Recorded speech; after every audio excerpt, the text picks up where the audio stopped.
Welcome to the Heart of a Viking.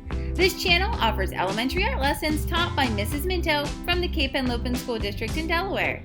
I look forward to virtually creating with you.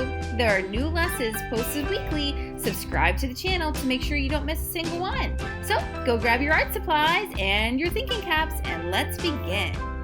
All right, my first grade artist. So Alexander Calder is a famous artist that's going to inspire our work today. We're going to be looking at his mobiles and his staybills. All right, let's jump right on in. All right, to get started today, we're going to look at his mobiles. So a mobile is a piece of artwork that moves. Alexander Calder uses a combination of lines and shapes that are perfectly balanced, and he uses them as his mobiles. You might have also seen mobiles in other places, maybe above a baby's crib. You might have seen a mobile hanging there. Well, these mobiles are created by Alexander Calder, and they use wires and shapes, but they're perfectly balanced and they move. They might move because it's windy outside, or maybe because you walked past them. But either way, a mobile moves. So these are some staybills, and they stay still. And they're sculptures that you can often walk around and sometimes even under, depending on whether we're allowed to touch them or not. But these all look like they're on a sidewalk somewhere where I could walk under it, I could touch it. Aren't they cool? But they still have the same important element of art that the mobiles had, and that's balance. None of these look unbalanced. Here you can see at the bottom of the page another YouTube link where you can go and learn a bit more about Alexander Calder. You're unable to click the link as it is right there in the video, but you could retype it yourself, or down in the description below my video there is an actual clickable link, so you can click it there. So what I'd like for you to do is I'd love for you to head on over to learn a little bit more about Alexander Calder in that video, and then come on back over here and we'll start our art together. So what did you think? I hope you learned a lot about Alexander Calder. These are two examples of artwork that Alexander Calder made as a child. These are pieces of metal that have been welded together, and both of them have balance. One of them is a staybill, and one of them is a mobile.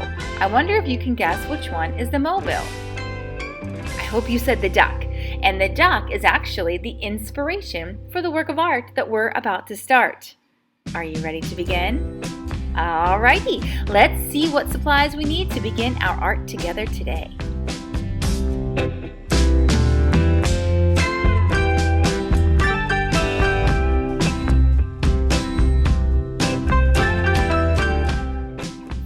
Alright, so we're going to start with our square piece of cardstock.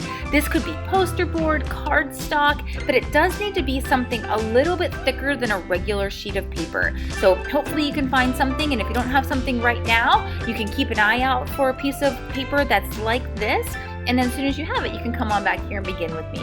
Alright, so we're starting with our piece of paper, and I do want it to be a square, not a rectangle, for it to start. Once you have your square, I'd like for you to fold it in half one time, like this.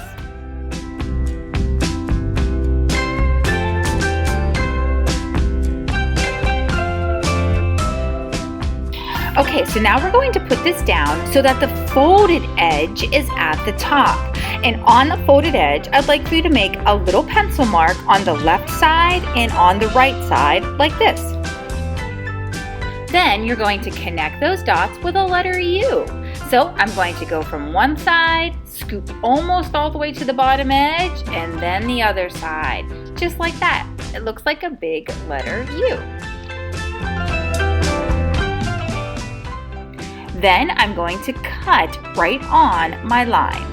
I should be double cutting here so that I'm cutting through both layers of the paper. There we go. And when I open this up, it should be a circle. Excellent. Kind of looks like a taco when it's folded though. Inside of the folded circle, I'd love for you to write your name. Okay, so now I'm going to take my little extra piece of paper and I'm going to use this to make the head of my bird. But I'm not just making one head, I actually want to make 2 heads. You'll see why in a minute, it makes sense. So to do that, I'm going to start by folding my paper in half so that I can use double cutting to get 2 heads for the time it takes to make 1. Now, once I have it folded, I'm going to make what looks like an ice cream cone shape.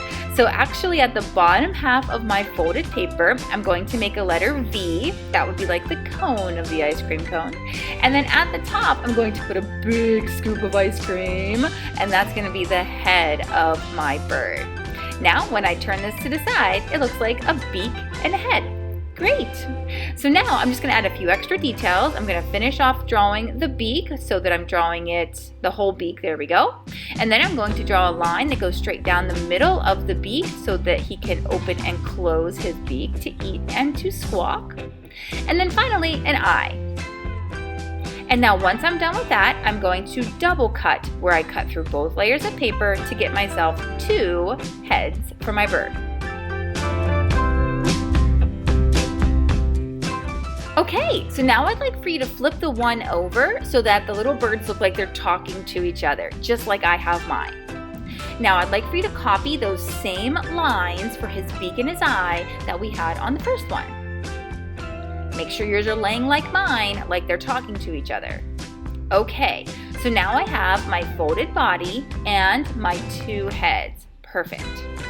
And I'm gonna go ahead and clean up a little bit. I put away my scissors, moved my scraps out of the way, and did you notice I opened up my circle? The reason I did that is because I'm about to start to design the body of my bird. So your bird could have stripes, it could have spots, it could have cow splotches, it could have whatever you want it to have. I'm drawing some lines and I'm going to use those lines as my guide to make some blended color patterns.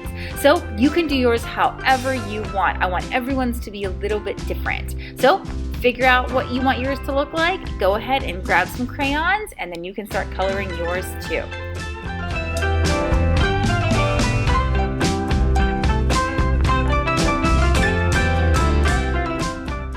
And then this is where I'm going to end for the day. I'm going to finish coloring the body and then be finished for today. Next week, you're going to come back. We're going to finish up coloring a little bit more, and then we're going to start assembling and balancing our Alexander Calder inspired birds. So once you finish up coloring your body, go ahead and put this aside for today. Make sure you put it in a safe spot so you know where to find it next week. And I'll see you back here next time at the Heart of a Viking.